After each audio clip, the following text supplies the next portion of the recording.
దోశకి నానేస్తున్నానండి. మినప్పాలు, పెసరపప్పు, బియ్యం అండి.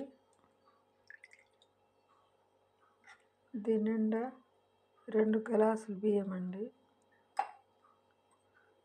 సగం గ్లాసు పెసరపప్పు అండి. దీని నిండా మినప్పాలు నానేసిన కదండి, 3 అవుతుంది.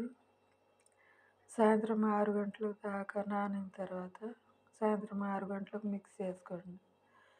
మిక్స్ చేసేటప్పుడు కొంచెం అన్నం కానీ వేయాలండి.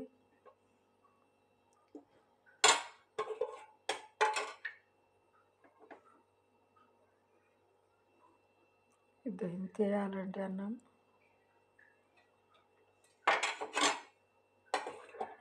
అన్నం వేసి మిక్సీ పట్టుకొని దోశ వేసుకుంటే సూపర్గా ఉంటుందండి.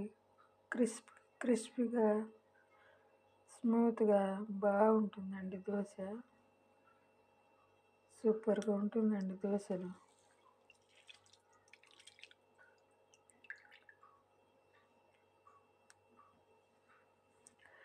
నా వీడియో కనుక మీకు నచ్చితే లైక్ చేయండి, షేర్ చేయండి, సబ్స్క్రైబ్ చేసుకోండి, లైకులు కొట్టండి, షేర్ చేయండి, పక్కనున్న బెల్ బటన్ కొట్టండి ప్లీజ్ అండి.